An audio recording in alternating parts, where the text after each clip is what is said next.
I don't know if it's still appropriate to be wearing a Christmas hat, but I'm doing it. If I can get a thing to sit right, that'll do. That'll do. Right, 2024. 2024 was absolutely epic. I ticked off some of the biggest things on my bucket list. I went to Antarctica, which was just mind-blowing.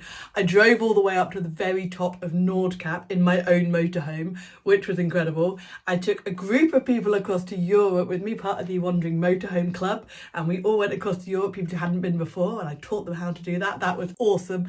And I got to go to the Outer Hebrides, which again was one place that had been on my bucket list for a really, really long time. So as a full-time travel blogger, I get asked all the time, where are my favourite places? What are my recommendations? And here are my top awards just from the places that I visited in 2024. Can I also just say, how cute is my new Christmas mug? I like it a lot. Anyway, right, it was tough. It was really tough this year. Given the places that I've been lucky enough to visit, trying to narrow it down has been really difficult. But I have done that. I have cheated on a couple of them and given them honourable mentions. But here are the awards for the top categories for 2024. And our mission is to try and do this before my voice gives out entirely. I've been fighting this cold off for about 2.5 weeks now and it's just not going. So we can do this. We can wrap this all up really quickly. It'll be fine. Right, here we go. My favourite one, by the way, has to be the last one. You'll see why when we get there. So best waterfall has to be Iguazu Falls in Brazil. Now you can actually do Brazil or Argentina. I highly recommend that you go to the Brazilian side, and if you can, stay on the hotel on the Brazilian side, which is actually inside the complex, because that way you can walk down to the falls whenever you like and you can avoid the hundreds or even thousands of tourists. It was magical, absolutely magical. So that's the best waterfall. Honourable mention has to go to Tanforsen Waterfall in Sweden. You can actually park your motorhome or your camper van right up in the car park. Now, again, you can get the place to yourself. So I was there in late September and just had it all to myself and was able to take some incredible drone shots. So honourable mention for Tanforsen. Best beach, this was another really tough category, but my favourite beach that I went to in 2024 has to be Luskentyre Beach on the Isle of Harris in the Outer Hebrides. Just the colours of it. Yes, it helped that it was a beautifully sunny day, and I was there in April and it was just absolutely stunning. It was warm as well, like genuinely shorts and t-shirt colour weather. It was magic, which makes the colours look beautiful and everything else. This isn't Photoshop. This is exactly what it looks like. Have to say as well, it was a really tough one between this one, which you could actually pay £5 the night to just stay there right on the edge of the beach with your van if you're self-contained. So that was fantastic. But there's also another beach a little bit further up and around. I always pronounce this wrong. I think it's called Huishnis or Husinish, or I'll write it for you. This is how it's written, not necessarily how it's pronounced. That was fantastic. And again, you can pay, it was slightly more built up, the beach. So although the beach itself was really pretty, the actual where you were staying wasn't quite as nice as Luskentyre, which is why Luskentyre won the point on the best beach. Best sunset, I love a good sunset. I also like a good sunrise, but the best sunset I saw has to have been Norway, and the sky just exploded. It was one of the many days in Norway where I hadn't got a clue where I was going to stay that night, and I was just driving down the road looking for somewhere to stay, and you could just see the sun setting and the colours just growing. I thought, this is amazing. So I got to the side of a fjord where there was actually this incredible lay-by that I ended up spending the night in, and it just went. I just had time to launch the drone and get some absolutely amazing shots. It was brilliant. Honourable mention, of course, has to go to Antarctica. The sunsets down there are incredible, and I saw so many of them. It's amazing, isn't it? This incredible place, and after about 5-6 days, you're like, yeah, that's another penguin. Yeah, that's another whale. Yeah, you get so blasé, but the sunsets down there were beautiful. I cannot wait to go back again. Talking of which, actually, if you do want to join me on my return trip to Antarctica, which will be in February 2026, I think there's 4 cabins left, so most of the trip is booked up. Certainly out of my allotted the discount, we've got up to like 35% discount on the exact same ship that I went on. It's brilliant, but I think there were 4 cabins left. So if Antarctica is on your bucket list and you want to come and see some of these incredible sights, then absolutely do come and join me. Best park up, again, this was another tough one, especially as I've just done Sweden and Norway, and you can stay pretty much wherever you like around there as long as you're respectful and not causing any chaos. So there's a lot of amazing park ups that I've stayed at. This one in Sweden at the top of Mount Cutest Village, I think is how it's pronounced. Totally free. You could see for miles. Again, I was very lucky with the weather because it was just clear and crisp and even, but it was just beautiful, absolutely stunning. Another one that I loved was in Norway, and I pulled up on this, I didn't know it was there, but pulled up on the Spirit, managed to launch the drone, got some fantastic shots of the van. So those were 2 free park ups. Paid park ups, I've had some amazing ones actually. The one by Luscantire Beach on the Isle of Harris. This one was a little air in Scotland.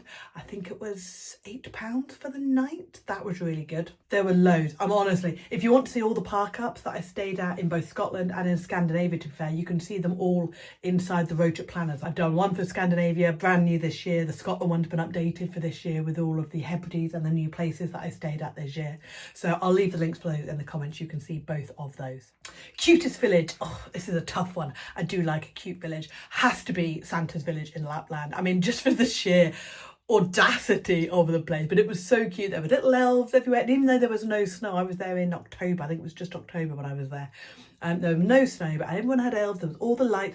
The best bit was the Arctic Circle line, so you could walk across it. They also had a live cam, so I called my other half and I was like, hi, and he was able to get a picture of me actually on the live cam, which was quite cool. So yeah, that has to be the cutest village that I went into. But also Henningsvær in the Lofoten Islands in Norway. That was beautiful. It's this tiny little village. Don't miss the cinnamon rolls in the bakery. They're delicious. But it's also got one of the most famous football pitches in the world because it's just so picturesque. So yeah, you can go and see all that. There's actually quite a cool little park up in the middle of the village, and then you can also park on the outskirts of the village, which is where I saw one of the best Northern Lights displays I've seen. That was incredible. But yeah, that was a really pretty little village. The best historical visit. If you ever are lucky enough to go to Stockholm in Sweden, go to the Vasa Museum, and that is a museum built around this enormous ship that they pulled up. It's the ship that they learned how to pull up ships from the seabed, so they were able to do things like the Mary Rose. This was the first ship that they did all this with. The story of how they got this thing up was incredible, and the preservation level of it, it's just amazing. You walk in, you're like, wow, it was awesome, absolutely awesome. Also, I really enjoyed the Viking longship in the Viking Museum, which was again up in the Lofoten Islands in Norway. They've done this huge longship, and you can really see how it all worked and like how the different ends of the longship and stuff. I really enjoyed that. That was really good fun. Best food. Oh, steak in Argentina. I'm not a massive steak person, but just the steak in Argentina was magic. Absolutely. I have to say, Mac did love the reindeer treats from Lapland. I didn't eat any reindeer myself. I couldn't quite bring myself to kill poor Rudolph. But the dog treats that they had there, he adored. So apparently they were quite tasty. Best natural drive. This is a tough one. So Scotland, obviously amazing. Love Scotland. The Highlands were brilliant. The drive down through the Hebrides was brilliant. But the best one has to be, there's 2 parts to this. In Sweden, they have the road called the Wilderness Road. And that's where you saw like hundreds of reindeer just roaming wild. You could stay there, as I did, overnight, and you just wake up surrounded by reindeer. It was so cool, so many reindeer. If you do have a dog like I do, obviously make sure that they're kept on a lead, because this is part of the Sami herding ground, so you've got to be really careful that your dog doesn't interfere with them. But that was just so cool, just this reindeer walking past the window all the time. It was brilliant. But also the drive that continues then up to Nordkapp, that was fantastic. So I think for views, probably, I think it's at the E6. I'll put the name in there. But the view of that, just the mountains and the sea, that was incredible. But for the sheer, oh my God, that's a reindeer. It has to be the Wilderness Drive in Sweden. That's epic. I also can't believe I completely forgot to mention the Atlantic Road in Norway, which was another one of my bucket list ticked off. This road is definitely worth driving if you're anywhere in the area. Best view. This has to be the toughest category, because obviously I have been lucky enough to see some incredible views this year. So obviously every single day from Antarctica, the view of the ice and the penguins and the whales, that has to be the best view that I saw this year. It was incredible. I mean, obviously Norway and Sweden were wow, but just opening the curtains and seeing those views in Antarctica and these enormous glaciers and the wildlife, it was absolute magic. Absolute magic. I feel so lucky to have seen that. Most random place. I've been to some really random places, I have to say, this year.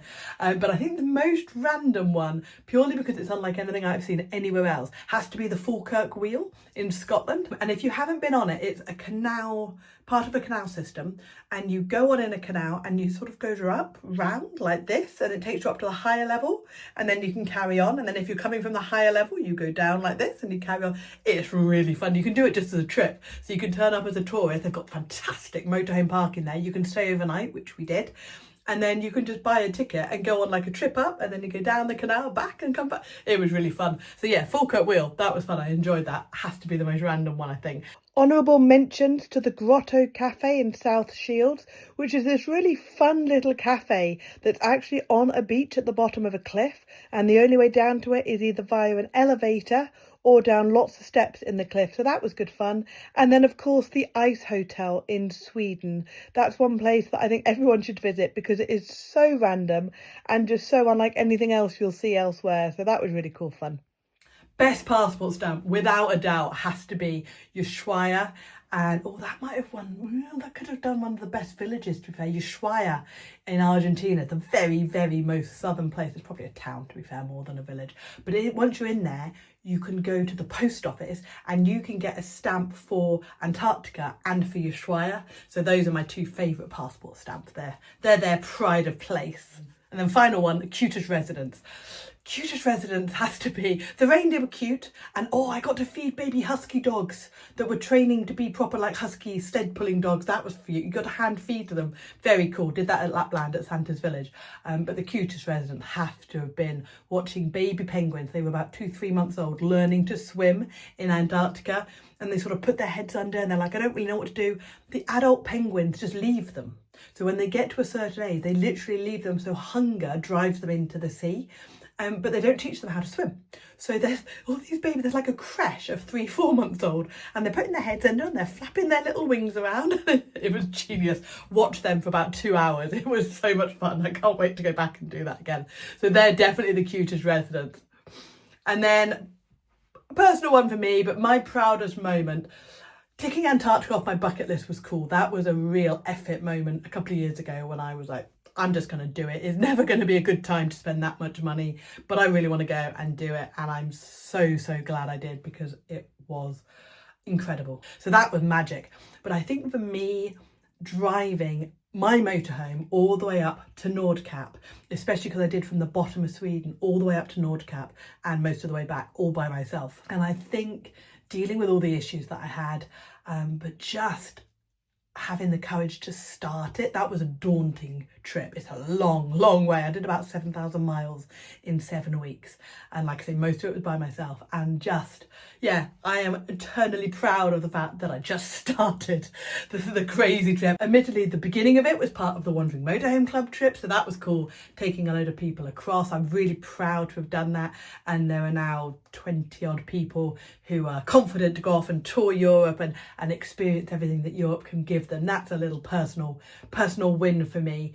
And then continuing from that trip up to Nordkapp has to be my highlight.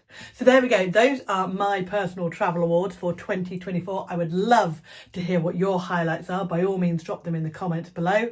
I wish you a very, very happy new year and bring on 2025. See you next time. Bye.